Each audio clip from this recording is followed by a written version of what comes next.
The National Council of Negro Women Bertha Black Rhoda section has stepped out in support of the Positive Behavior Interventions and Supports Rewards program at Cross Keys Middle School. The council has donated over $500 in the form of gift cards with the hopes of inspiring the Cross Keys scholars to new heights. These gift cards will go on to help provide incentives for students to go above and beyond for each other.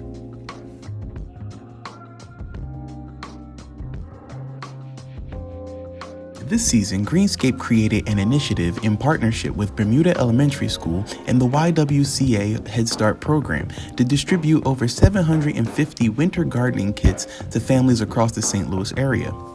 This winter gardening project was created to help inspire connection with nature, spark curiosity in young learners, and provide a hands-on activity that can serve as a buffer to all the screen time, especially during the COVID-19 pandemic.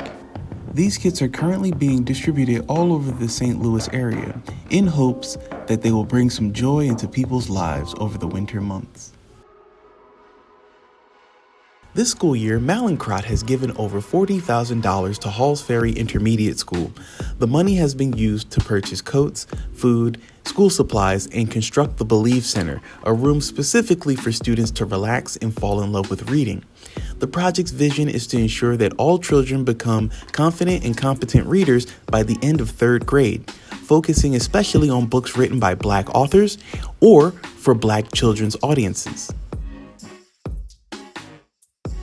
Combs Intermediate School scholars recently had the amazing opportunity to meet award-winning African-American author Zeta Elliott in a virtual seminar. Elliott has won a number of awards, including NPR Best Book of the Year and Chicago Public Library Best Book of the Year for her writing.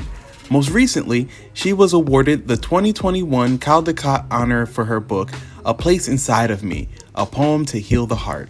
Combs librarian Stephanie Go is responsible for arranging Elliott's visit through her relationship with the Novel Neighbor bookstore and the nonprofit organization The Noble Neighbor. In addition to funding the author's visit, the organizations are making it possible for the students, the classrooms, and the library to receive copies of Elliott's book, Dragons in a Bag. The district thanks you and all of its librarians for the work they do for our students' literacy, and we urge everyone to continue utilizing such amazing community resources.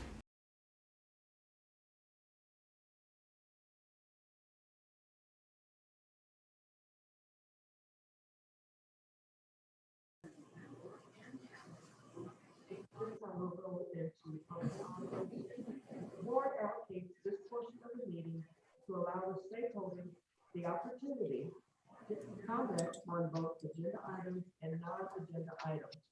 Due to St. Louis County healthcare guidance with capacity restrictions in the boardroom and in the building, and the meeting being live streamed on the district's YouTube channel, the board president will read aloud any comments that have previously been submitted.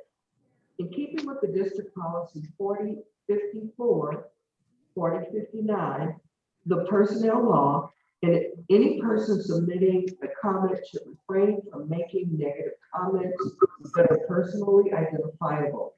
While the board will not directly respond to speakers during the public comment period, the board president may make clarifying remarks at the end of a comment session to correct any misstatement of facts.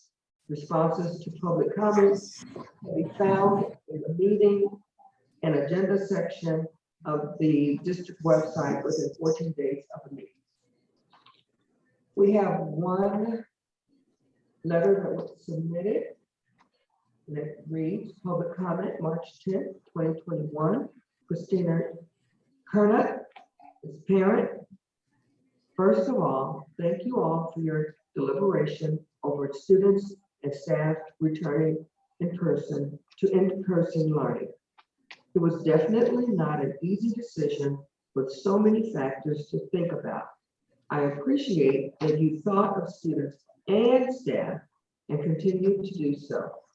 I want to give a shout out to both Commons Lane and Parker Road primary schools, where my kids attend part-time preschool and first grade. They have had many community events via Zoom or drive-by to engage the school community. Our girls' teacher, Ms. Dents, is that how you pronounce it? Dents, Ms. Steely and Ms. Amy have been wonderful during their virtual school sessions, providing unique learning opportunities, seeking to make sure scholars are challenged, allowing moments to step away from technology and finding ways to connect the kids despite despite not meeting in person. I know this isn't unique to just these teachers, but very representative of staff across the district. Also, big shout out to the special teachers to- who have had to get super creative. I also want to note a concern I have been made aware of recently. From what I understand, the technology department is letting 6 technology specialists go in June, which is 1/3 of the building technology specialists. The entire technology department of 36 people, including director, network people, programmer, hardware techs, and 1 person is retiring. This means the department will be down 7 positions, 1/5 of the department. I realized there was probably a lot of overtime with over a year of supporting virtual learning. However, technology is constantly changing, and this does not seem to be the time to decimate the technology department. There has been much more work that has had to be pushed back to focus on virtual learning, and with so much of the department gone, it will be difficult for the department to catch up, if they even can. I do not want to see our district fall behind or our teachers struggle with technology issues due to the fact that we let so many tech positions go. On top of this, I just found out that the district has posted a new position, Assistant Superintendent of Support Services, adding an administration position while cutting the Technology Services Department. Clearly, I am not privy to all of the details of why these decisions were made, but I would like to better understand the rationale behind it. It concerns me that the district is adding more administration roles while taking staff away from technology, are not adding additional support roles such as aides, social workers, counselors, etc., especially when there is so much additional frontline work to do with our students going back in person. Our family stands behind FFSD, and we want to keep the district accountable in reaching its goals, which includes being focused on closing the opportunity gap and creating learning communities that provide support and academic enrichment programs to our students. Thank you for your time.